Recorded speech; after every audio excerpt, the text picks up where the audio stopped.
Kailangan mong umiwas sa matatamis. Opo, Dok. At umiwas ka rin sa stress. Dok, pwede bang stress na lang? Ang hirap iwan ng leche flan. Tay, totoo bang galing tayo sa unggoy? Hindi ko alam. Bakit? Hindi ko nakilala ang side ng nanay mo. Aray, joke lang anak.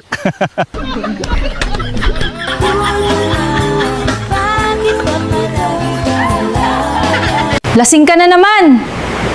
Hindi may proof ako. Anong proof? Tingnan mo, nakikita pa rin kita. Kung lasing ako, dalawa ka na. Pedro, salamin yan.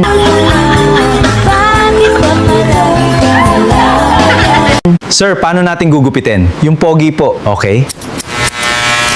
Bakit parang wala namang nagbago? Sir, buhok lang po ang kaya kong ayusin.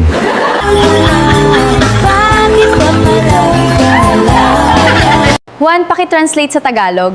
Eat all you can, don't be shy, feel at home. Kain lang kayo ng kain, walang hiya kayo. Pakiramdam nyo, bahay nyo ba to?